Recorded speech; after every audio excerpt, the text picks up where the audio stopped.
Everyone, welcome back to the pharmacy India. तो अगर आप किसी भी फार्मा कॉम्पिटिटिव एग्जाम की तैयारी कर रहे हैं, चाहे वो जी पैट हो, ड्रग इंस्पेक्टर हो, नाइपर हो या फिर किसी दूसरे गवर्नमेंट फार्मासिस्ट एग्जाम की तैयारी कर रहे हैं जैसे आरआरबी, ईएसआईसी, एम्स या फिर किसी दूसरे, तो आज इस क्लास में हम लोग डिस्कस करने वाले हैं एक ऐसा टॉपिक जो बहुत इंपॉर्टेंट है इन सभी एग्जाम के लिए, जिसका नाम है ग्लूकोनियोजेनेसिस। कार्बोहाइड्रेट मेटाबॉलिज्म के अंदर ये टॉपिक आता है और यहाँ से किस तरीके के क्वेश्चंस पूछे जा सकते हैं आपके इन सभी एग्जाम्स में, इसके बारे में हम लोग बात करने वाले हैं। तो चलिए फिर स्टार्ट करते हैं बिना किसी देरी के और आगे बढ़ते हैं। लेकिन अगर आप पहली बार ये सेशन ज्वाइन कर रहे हैं, मेक श्योर कि आप फार्मेसी इंडिया मोबाइल ऐप को ज़रूर डाउनलोड कर लें गूगल प्ले स्टोर से। यहाँ से आप टेस्ट सीरीज ज्वाइन कर सकते हैं या फिर कोई कोर्स आपको ज्वाइन करना है तो यहाँ से आप कर सकते हैं। इसी के साथ ही साथ फार्मेसी इंडिया की जो ऑफिशियल वेबसाइट है pharmacyindia.co.in, इस पर भी आप लोग विजिट कर सकते हैं। यहाँ आपको लेटेस्ट अपडेट्स मिल जाती हैं हर एक एग्जाम के बारे में। कोई भी जॉब अपडेट आता है, डेली जॉब अपडेट आपको मिल जाएंगे। प्रीवियस ईयर के पेपर भी आपको यहाँ मिलेंगे। कॉलेज की डिटेल्स, सब्जेक्टिव ब्लॉग्स है, ये सारी चीज़ें आपको इसी वेबसाइट पर मिल जाएगी। एंड आज की इस क्लास का और भी सारी क्लासेस के पीडीएफ आपको टेलीग्राम पर प्रोवाइड कराए जाएंगे, तो मेक श्योर कि आप उस लिंक के साथ ज़रूर ज्वाइन हो जाइए जो डिस्क्रिप्शन बॉक्स में आपको दी गई है। और इसी के साथ ही साथ अगर आप फार्मा कॉम्पिटिटिव एग्जाम की तैयारी कर रहे हो तो आप लोग विजिट कर सकते हैं फार्मेसी इंडिया का जो ऑफिशियल यूट्यूब चैनल है वहाँ पर। इसी के साथ सेमेस्टर और यूनिवर्सिटी एग्जाम की अगर आप तैयारी कर रहे हैं तो आप विजिट कर सकते हैं फार्मेसी इंडिया लाइव पर। और फार्मा रिलेटेड जॉब्स के लिए आप लोग विजिट कर सकते हैं फार्मेसी इंडिया जॉब्स पर, जहाँ आपको सारी डिटेल, सारी जानकारी, सब कुछ मिल जाएगा। ठीक है, अब आगे बढ़ते हैं और शुरुआत करते हैं हमारे सबसे पहले क्वेश्चन के साथ। सवाल है, which coenzyme is required for the action of glycogen phosphorylase. सवाल पूछा गया है, बहुत ही इजी सवाल है कि ग्लाइकोजन फॉस्फोराइलेज के लिए कौन सा कोएंजाइम जरूरी होता है उसके काम के लिए। NAD प्लस, FAD, पाइरिडॉक्सिल फॉस्फेट या फिर थाइमीन पायरोफॉस्फेट। देखो बेसिकली ये कोफैक्टर्स करते क्या हैं, ध्यान से सुनना। जो कोएंजाइम और कोफैक्टर्स होते हैं ये किसी भी अगर मान लीजिए मुझे किसी सबस्ट्रेट को प्रोडक्ट में कन्वर्ट करना है तो उसको जल्दी करवाने में हेल्प करते हैं, उसके फंक्शनल ग्रुप को ट्रांसफर करने में हेल्प करेंगे। ठीक है, जैसे ग्लाइकोजन फॉस्फोराइलेज जिस भी सबस्ट्रेट के लिए काम करेगा उसको और एफिशिएंसी के साथ या और उसके रेट को बढ़ाने का काम करते हैं जो कोएंजाइम होता है या फिर कोफैक्टर होगा। ठीक है, अब आपसे पूछा गया है कि कौन सा कोएंजाइम इसके काम के लिए चाहिए होगा। NAD प्लस यानी निकोटिनामाइड एडिडीन डाई न्यूक्लियोटाइड, FAD यानी फ्लेविन एडिडीन डाई न्यूक्लियोटाइड, PLP या फिर TPP। करेक्ट ऑप्शन हो जाएगा इसका PLP यानी पाइरिडॉक्सिल फॉस्फेट। ये किसका कोएंजाइम है? It is the coenzyme of vitamin B6। ठीक है, विटामिन B6 का ये कोएंजाइम होता है। Next question, which enzyme convert glucose 1-फॉस्फेट टू ग्लूकोज 6-फॉस्फेट ड्यूरिंग ग्लाइकोजेनोलाइसिस। अच्छा, ये ग्लाइकोजेनोलाइसिस क्या होता है? ग्लाइकोजन का ब्रेकडाउन।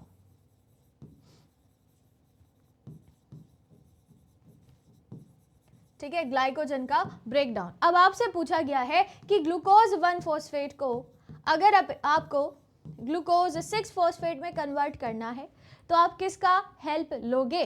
ग्लाइकोजन फॉस्फोराइलेज, ग्लूकोज 6-फॉस्फेटेज, फॉस्फोग्लूकोम्यूटेज या फिर हेक्सोकाइनेज। देखो हेक्सोकाइनेज का तो इस्तेमाल आप यहाँ करेंगे नहीं, सिंपल सी बात है। ठीक है, अब आपके पास बचे 3 ऑप्शन, क्या होना चाहिए सही आंसर? आप खुद ही सोचो कि ये क्या है। ग्लूकोज 1-फॉस्फेट से आप सिर्फ ग्लूकोज 6-फॉस्फेट बना रहे, ज़्यादा कुछ बदलाव नहीं करना है, तो फॉस्फोग्लूकोम्यूटेज का इस्तेमाल होता है। ठीक है, फॉस्फोग्लूकोम्यूटेज का इस्तेमाल आप यहाँ पर करेंगे। देखो ग्लाइकोलिसिस, मैं आपको 4 रिएक्शन ऐसे बता रही हूँ जो महा इंपॉर्टेंट है। ग्लाइकोलाइसिस,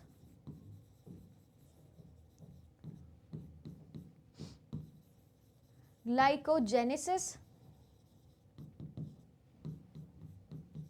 ग्लाइकोजेनोलाइसिस जिसका ये क्वेश्चन है, और ग्लूकोनियोजेनेसिस,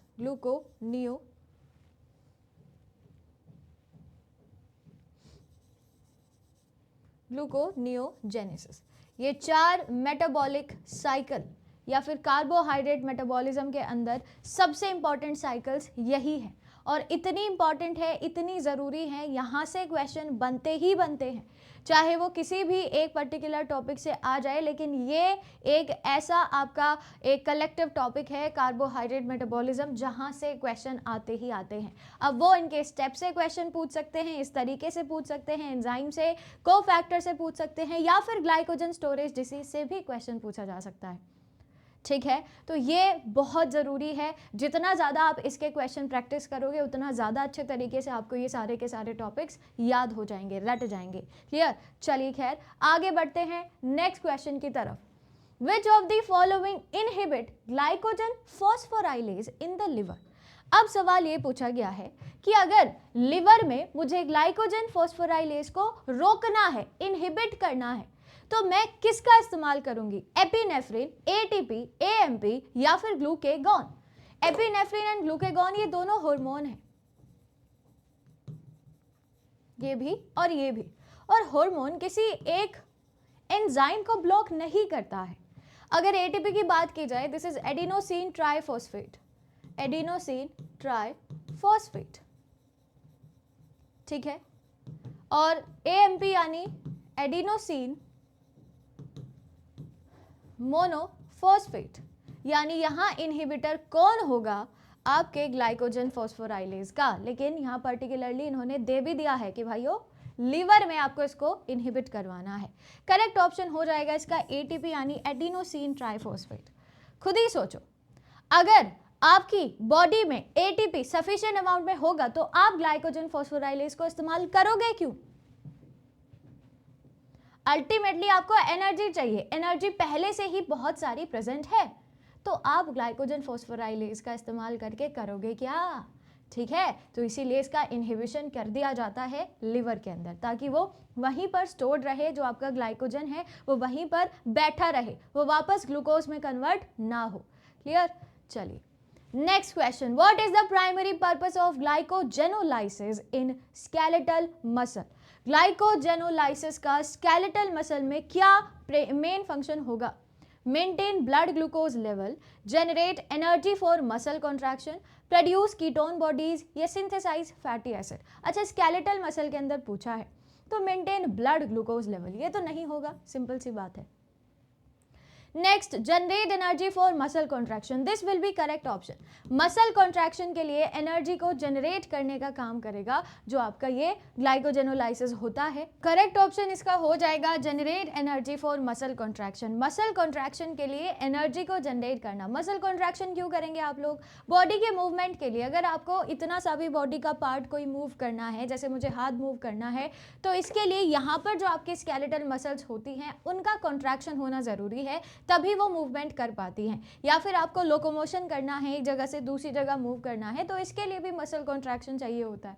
ठीक है, तो उसी काम के लिए एनर्जी को जनरेट करने के लिए रिस्पॉन्सिबल होगा जो ग्लाइकोजेनोलाइसिस होता है। What is the meaning of glycogenolysis? Breakdown of glycogen, breakdown of glycogen. ठीक है, चलिए आगे बढ़ते हैं। Next, in which condition does glycogenolysis occur most actively in the liver? सवाल पूछा गया है कि कौन सी एक ऐसी कंडीशन होती है जिसके अंदर जो ग्लाइकोजेनोलाइसिस होगा वो लिवर में बहुत ही ज़्यादा एक्टिव हो जाता है, यानी आप वापस से ब्रेक डाउन करना शुरू कर देते हो ग्लाइकोजन का। After a carbohydrate rich meal, during fasting, during intense exercise या during fatty acid synthesis. Option number 1 अगर आप ध्यान से पढ़ो तो यहाँ लिखा हुआ है आफ्टर अ कार्बोहाइड्रेट रिच मील। क्या ये सही आंसर हो सकता है? आप कहोगे बिल्कुल नहीं, क्योंकि कार्बोहाइड्रेट रिच मील खाने के बाद आपका ग्लूकोज लेवल हाई होगा, तो आप उसके बाद ग्लाइकोजेनेसिस करेंगे, ग्लाइकोजेनोलाइसिस नहीं, ये आंसर नहीं हो सकता है। बाकी दूसरा सही है। ठीक है, करेक्ट ऑप्शन यही हो जाएगा ड्यूरिंग फास्टिंग, क्योंकि जब आप कुछ चीज़ खा नहीं रहे होंगे आपका ब्लड ग्लूकोज लेवल धीरे धीरे डाउन चला जाता रहेगा, तो उसी को कंबाइन करने के लिए हम क्या करेंगे कि जो आपका ग्लाइकोजन स्टोर करके रखा हुआ है आपने उसको वापस से कन्वर्ट करवा देंगे ग्लूकोज में, ताकि आपका ब्लड शुगर लेवल मेंटेन हो सके।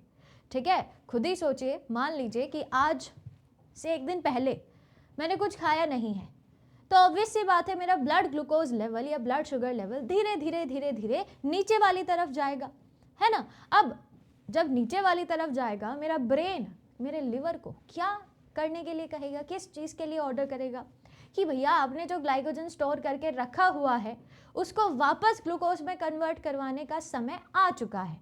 तो उसी प्रोसेस को हम लोग ग्लाइकोजेनोलाइसिस कहेंगे, ठीक है, ये होता है। चलिए next question, which enzyme catalyses the conversion of pyruvate to oxaloacetate in gluconeogenesis. अब ग्लूकोनियोजेनेसिस से पूछा गया है सवाल, पहले मैं ये बता देती हूँ क्या मतलब होता है इसका। सिंथेसिस ऑफ न्यू ग्लूकोज, ये होता है ग्लूकोनियोजेनेसिस, ठीक है। और आप ये मत समझना कि नए ग्लूकोज का फॉर्मेशन सिर्फ ग्लाइकोज से हो सकता है या फिर ग्लाइकोजन से हो सकता है, नहीं, इसमें बहुत सारी चीज़ें हैं जो पार्टिसिपेट करती हैं, जैसे कुछ अमीनो एसिड भी हमारे पास है ना, ग्लिसरॉल भी है। तो ये सारी चीज़ें हैं जो ग्लूकोज बनाने के लिए भी रिस्पॉन्सिबल होती हैं। खैर, सवाल पूछा गया है कि अगर आपको पायरुवेट से ऑक्सैलोएसीटेट बनाना होता है during the process of gluconeogenesis, तो आप कौन से एंजाइम का इस्तेमाल करोगे? Pyruvate carboxylase, pyruvate dehydrogenase, phosphoenol pyruvate carboxykinase या फिर हेक्सोकाइनेज। देखो करेक्ट ऑप्शन जो हो जाएगा इसका that will be A, pyruvate carboxylase. और क्यों नहीं होंगे ये मैं बता देती हूँ। हेक्सोकाइनेज तो ऑब्वियस सी बात है होगा ही नहीं, क्योंकि ये ग्लाइकोलाइसिस का प्रोसेस है, एंजाइम है, ठीक है। बाकी पायरुवेट डिहाइड्रोजनेज भी, और ये होता है ग्लूकोनियोजेनेसिस में एंजाइम, लेकिन ये यहाँ पर यूज नहीं किया जाएगा, ठीक है। तो सही ऑप्शन हो जाएगा आपका ए, पायरुवेट कार्बोक्सिलेज। चलिए next, Which of the following is an allosteric activator of glycogen phosphorylase in skeletal muscle? बहुत ही बढ़िया क्वेश्चन है। सवाल पूछा गया है कि इनमें से कौन सा एक एलोस्टेरिक एक्टिवेटर होता है ग्लाइकोजन फॉस्फोराइलेज का। क्या मतलब है एलोस्टेरिक एक्टिवेटर का? देखिए, एंजाइम की बात हो रही है, तो एंजाइम पर मान लो मेरे पास ये ग्लाइकोजन फॉस्फोराइलेज है, ठीक है। जहां पर सबस्ट्रेट जाकर बाइंड करता है, इस जगह को एक्टिव साइट बोला जाएगा। लेकिन इसके अलावा भी तो जगह है एक एंजाइम पर, वो पूरी जो जगह है उसको हम कहते हैं एलोस्टेरिक साइट। ये है एलोस्टेरिक साइट। अगर मुझे इसी एलोस्टेरिक साइट का एक्टिवेशन कराना है तो मैं किसका इस्तेमाल करूंगी, और वो भी स्केलेटल मसल के अंदर। ग्लूकोज 6-फॉस्फेट, एटीपी, एएमपी या फिर सिट्रेट। देखो एटीपी तो इसको इनहिबिट करता है, तो ये तो आंसर नहीं हो सकता क्योंकि ये हम ऑलरेडी डिस्कस कर चुके हैं। क्या होगा करेक्ट ऑप्शन? हो जाएगा AMP, adenosine monophosphate, adenosine monophosphate, ठीक है, जो कि एक्टिवेटर की तरह काम करेगा और वो भी एलोस्टेरिक एक्टिवेटर, ठीक है। तो ये चीज़ याद रखना थोड़ी इंपॉर्टेंट है। चलिए, अब आगे बढ़ने से पहले मैं आपको यहाँ पर कुछ बुक्स सजेस्ट करना चाहूँगी, क्योंकि बहुत सारे ऐसे स्टूडेंट हैं जो बार बार एक ही सवाल पूछते हैं कि हम इस एग्ज़ाम की तैयारी कर रहे हैं तो हम कौन सी बुक प्रेफर करें, है ना, कौन सी रेफरेंस बुक ले। तो सबसे पहले अगर आप जीपैट एग्ज़ाम की तैयारी कर रहे हैं तो उसके लिए आप लोग जीपैट बूस्टर को प्रेफर कर सकते हैं, ठीक है, जो कि बहुत ही अच्छी बुक है। और इसी के साथ ही साथ एक और बुक मैं अगर आपसे बताऊं तो वो ब्रह्मास्त्र है आपके जीपैट एग्ज़ाम के लिए, जिसका नाम है जीपैट पंच, ठीक है। इसके अंदर मतलब इंडिया की ऐसी सबसे पहली फार्मा कॉम्पिटिटिव एग्ज़ाम के लिए ये बुक है जो कि पूरी तरीके से कलर्ड है, एक्सप्लेनेशन के साथ दी गई है। और एक और इम्पॉर्टेंट चीज़ इसकी कि हर एक एक्सप्लेनेशन का यहाँ पर आपको रेफरेंस दिया गया है, यानी कौन सी बुक से वो आंसर उठाया गया है, क्यों वो सही है, ठीक है, ये सारी बातें इसके अंदर दी गई हैं। तो आप इसको ज़रूर, मैं आपको पर्सनली इसको रेकमेंड कहूँगी कि आप इसको ज़रूर लें, ठीक है। अगर आप ड्रग इंस्पेक्टर एग्ज़ाम की तैयारी कर रहे हैं तो आप लोग प्रीवियस ईयर बुक को प्रेफर कर सकते हैं, जिसके अंदर 30 सालों के MCQs क्वेश्चन इसके अंदर दिए गए हैं। और 30 सालों के MCQs question more than enough होते हैं आपकी प्रैक्टिस के लिए, ठीक है। प्लस अगर आप किसी गवर्नमेंट फार्मासिस्ट एग्जाम की तैयारी कर रहे हैं, चाहे किसी भी गवर्नमेंट फार्मासिस्ट एग्जाम की तैयारी कर रहे हैं, सभी के लिए ये बुक्स है। सबसे पहले 7 मॉड्यूल सेट है जो कि फार्मासिस्ट एस्पिरेंट के लिए है, जिसके अंदर एक आपको प्रैक्टिस मॉडल पेपर का जो बुक है वो भी दिया जा रहा है ताकि आप प्रैक्टिस कर सकें। और मिशन फार्मासिस्ट बुक है जो कि फ्लिपकार्ट की, अमेज़ॉन की बेस्ट सेलर बुक के अंदर आती है और इसमें भी पिछले 30 सालों के MCQs क्वेश्चंस आपको दिए जा रहे हैं। तो ये बुक्स आप लोग ऑर्डर कर सकते हैं फ्लिपकार्ट से with cash on delivery, Amazon से विद कैश ऑन डिलीवरी और फार्मेसी इंडिया मोबाइल ऐप से भी आप इसको ऑर्डर कर सकते हैं। अब आगे बढ़ते हैं नेक्स्ट क्वेश्चन की तरफ। अगला सवाल हमारे पास है, in muscle cell which of the following does not occur during glycogenolysis. सवाल पूछा गया है ग्लाइकोजेनोलाइसिस के दौरान इनमें से ऐसा कौन सा फेज है या फिर कुछ भी एक पर्टिकुलर स्टेटमेंट है जो नहीं होता है जब आप क्या करते हैं, ग्लाइकोजेनोलाइसिस करेंगे। Activation of glycogen phosphorylase, release of free glucose in the blood stream, formation of glucose 1 phosphate या फिर glycolysis from glucose 1,6 phosphate. Correct option जो हो जाएगा दैट विल बी सेकंड। खुद ही सोचिए, ग्लाइकोजेनोलाइसिस के अंदर आप लोग रिलीज नहीं करते हैं फ्री ग्लूकोज को in the blood stream. Muscle cells का ये कहना है। भैया ब्लड स्ट्रीम का मसल सेल से क्या लेना देना है, बताओ जरा तुम खुद ही। ठीक है, तो सिंपल सी बात है, ये चीज़ नहीं होगी, बाकी ये तीनों चीज़ें होती हैं। क्लियर? चलिए, ड्यूरिंग ग्लाइकोजेनोलाइसिस ग्लूकोज 1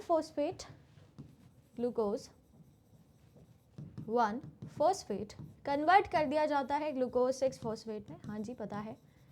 तो सवाल पूछा गया है कि एंजाइम का नाम बताओ। ये तो इतना इजी क्वेश्चन है, आंसर जाएगा आपका फॉस्फोग्लूकोम्यूटेज। क्या है इसमें सोचने वाली चीज़, है ना? बहुत ही इजी सवाल है, बहुत सिंपल क्वेश्चन है। इस तरीके के क्वेश्चन भी पूछे जाते हैं। डायरेक्टली वो आपसे एंजाइम का नाम पूछेंगे कि ये हमारे पास स्टेप है, आप हमें ये बता दो कि इसको कौन सा एंजाइम कैटालाइज करेगा और आप आंसर बता दोगे और आपको नंबर मिल जाएंगे। इतना इजी क्वेश्चन भी पूछे जा सकते हैं।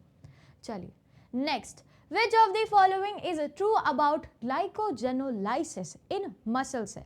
अच्छा, मसल सेल्स यानी स्केलेटल मसल्स के अंदर जो ग्लाइकोजेनोलाइसिस होता है उसके रिगार्डिंग कौन सी एक स्टेटमेंट है जो बिल्कुल सही लिखी हुई है।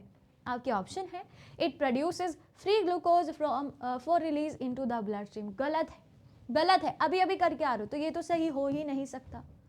It produces glucose 6 phosphate for glycolysis, it is regulated by glucagon. क्या ये ग्लूकेगॉन के थ्रू रेगुलेट होता है? होता है। It is activated during rest, rest के दौरान एक्टिवेट होगा क्या? नहीं, तो ये भी गलत है। करेक्ट ऑप्शन इसका होना चाहिए सेकंड, ग्लूकोज 6 फॉस्फेट को ग्लाइकोलाइसिस के लिए प्रोड्यूस करना। अच्छा, बनता कैसे है? अभी अभी करके आ रहे हो। G1P से आप G6P बनाते हैं विद द हेल्प ऑफ फॉस्फोग्लूकोम्यूटेज। फॉस्फोग्लूकोम्यूटेज, ठीक है। अब यही होगा सही ऑप्शन। इसका इस्तेमाल कहाँ किया जाता है, नहीं जानते क्या आप लोग? ग्लाइकोलाइसिस के अंदर। क्यों? जब आप इसको फ्रक्टोज 6 फॉस्फेट में कन्वर्ट कर देते हो। ठीक है, तो ये ग्लाइकोलाइसिस का स्टेप है, ये चीज़ याद रखना। ये होता है मसल सेल्स के अंदर ग्लाइकोजेनोलाइसिस के दौरान। चलिए नेक्स्ट, उसी तरीके का क्वेश्चन है, बस आपसे एंजाइम चेंज करके पूछा गया है। अब पायरुवेट कार्बोक्सिलेज का आपको को एंजाइम बताना है, बायोटिन, FAD, NAD+ या फिर थाइमीन पायरोफॉस्फेट। क्या होगा सही आंसर? देखो, पायरुवेट कार्बोक्सिलेज क्यों यूज किया जाता है? पायरुवेट कार्बोक्सिलेज, पहले ये सुनिए, पायरुविक एसिड को अगर आपको कन्वर्ट कराना है ऑक्सैलो एसीटेट में तो आप यूज करते हैं पायरुवेट कार्बोक्सिलेज। ठीक है, अब पायरुविक एसिड से आप ऑक्सैलो एसीटेट बना रहे हैं, यानी यहाँ पर जो सबस्ट्रेट होगा इसके लिए, कार्बोक्सिलेज के लिए, that will be pyruvic acid. इसके फंक्शनल ग्रुप को उठाकर अगर मुझे इधर जल्दी भिजवाना है तो मैं हेल्प लूँगी किसकी? एक कोफैक्टर की, और उस कोफैक्टर का नाम है बायोटिन। ठीक है, उस कोफैक्टर का नाम होता है बायोटिन, जो कि विटामिन B7 से बनता है और काफ़ी इंपॉर्टेंट आपका एक कोएंजाइम होता है। ठीक है, चलिए next question, glycogen phosphorylase cleaves which type of glycosidic bond in glycogen. अच्छा देखो, अच्छा बहुत इजी सवाल है, बहुत ही सिंपल सवाल है, घुमा के पूछा गया है। सवाल आपसे कुछ नहीं पूछा गया है, सवाल कह रहा है कि ग्लाइकोजन में कौन सा बॉन्ड प्रेजेंट होता है, ये क्वेश्चन है बस। ठीक है, करेक्ट ऑप्शन जाएगा अल्फा 1,4 ग्लाइकोसाइडिक बॉन्ड। ये आप बहुत बार डिस्कस कर चुके हैं। ठीक है, ग्लाइकोजन के अंदर अल्फा 1,4 ग्लाइकोसाइडिक बॉन्ड पाया जाता है। कैसे? ऐसे। ये आपका ग्लूकोज है, ग्लूकोज का कार्बन नंबर 1, इसके बाद ये दूसरा ग्लूकोज है, ये ग्लूकोज का कार्बन नंबर 4। तो इनके बीच में आप एक बॉन्ड बना देते हो with the help of glycosidic linkage. इसी को बोला जाता है अल्फा 1,4 ग्लाइकोसाइडिक बॉन्ड। ठीक है, चलिए नेक्स्ट क्वेश्चन की तरफ चलते हैं। अच्छा, what is the role of phosphoenolpyruvate carboxykinase. अब सवाल पूछा गया है PEPCK, इसका फंक्शन आपको बताना है। Phosphoenol pyruvate carboxy kinase gluconeogenesis में यूज किया जाता है। चलो ये इतना मैंने आपको बता दिया। ठीक है, ग्लूकोनियोजेनेसिस में यूज किया जाएगा। अच्छा, अब सवाल में आपको कुछ ऑप्शंस दिए गए हैं, पढ़ लीजिए। Converts oxaloacetate to phosphoenolpyruvate, convert lactate to pyruvate, गलत, काट दो इसको। Convert glucose to glucose 6 phosphate, कर।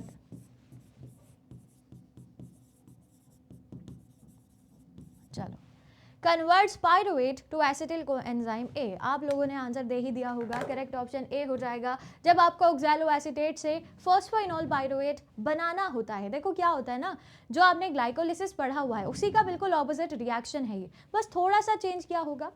मान लीजिए कि मैं अगर ग्लाइकोलाइसिस की बात करूं तो उसके अंदर क्या होता है, इधर लिख लो,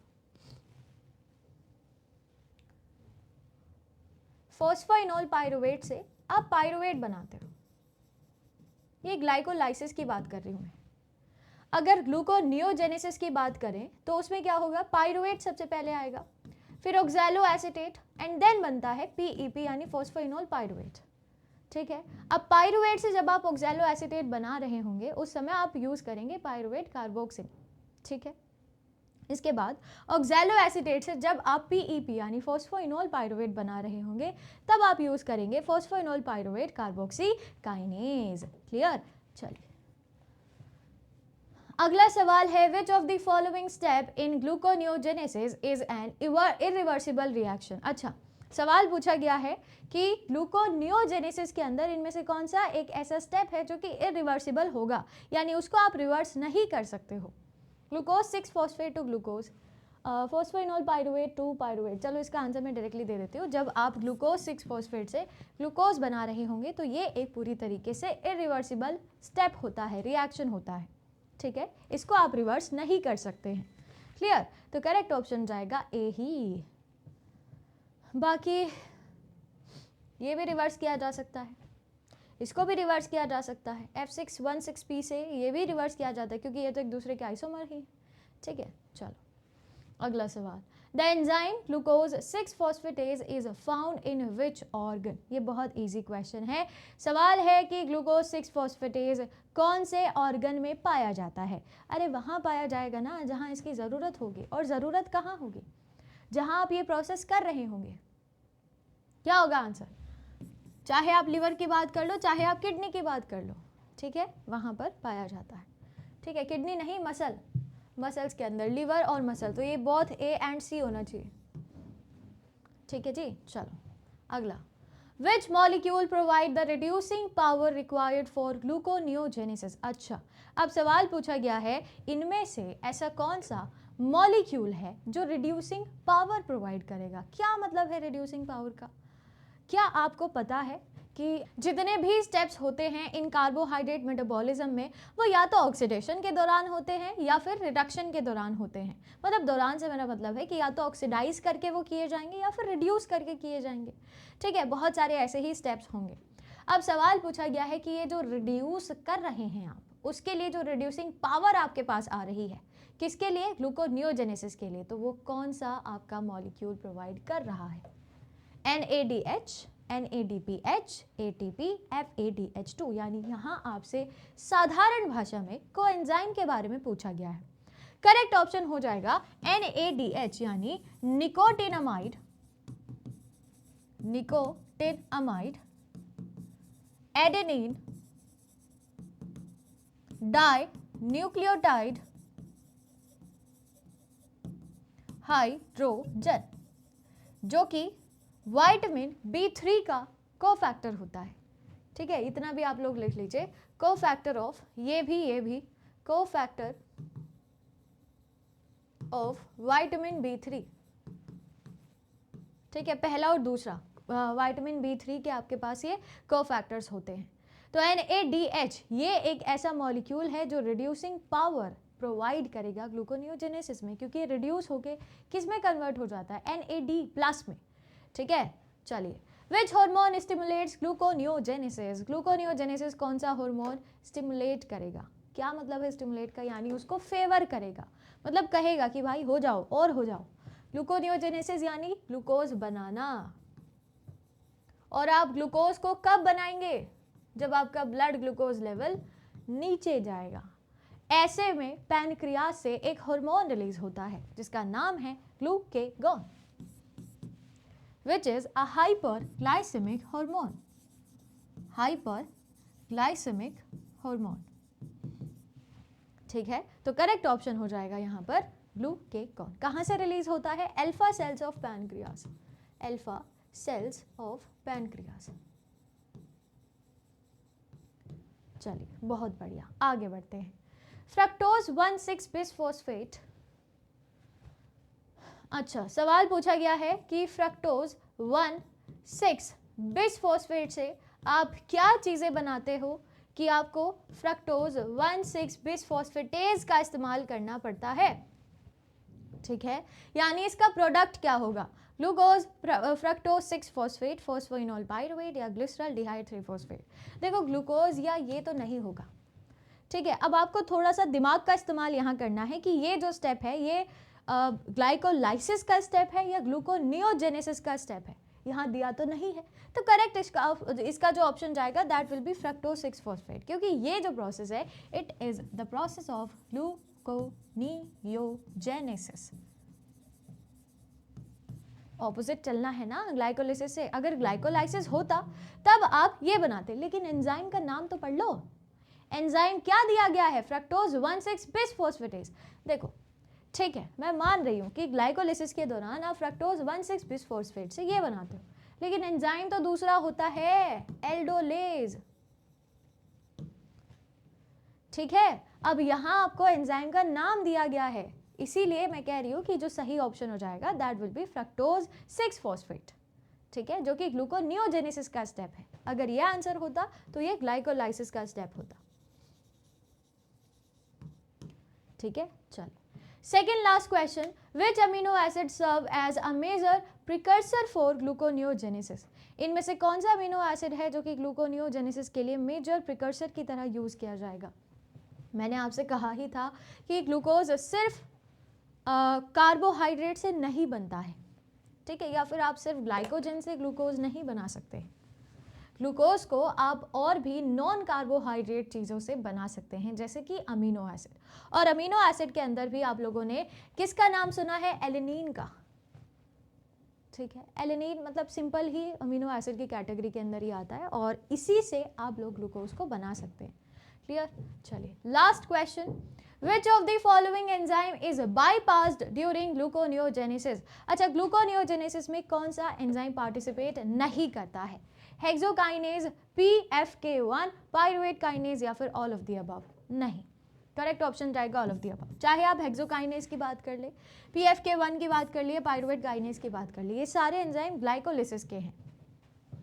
ठीक है, ये सारे एंजाइम ग्लाइकोलाइसिस के होते हैं। ठीक है, ग्लूकोनियोजेनेसिस में इनमें से कोई सा भी एंजाइम पार्टिसिपेट नहीं करेगा। क्लियर, एंड इसी के साथ इस टॉपिक के भी एमसीक्यूज क्वेश्चन यहीं पर समाप्त होते हैं। आई होप यहाँ तक आपको कोई डाउट, कोई प्रॉब्लम नहीं है। नेक्स्ट क्लास के अंदर मिलेंगे ऐसे ही और इम्पॉर्टेंट टॉपिक के एमसीक्यूज के साथ। तब तक के लिए stay tuned with pharmacy India. Thank you.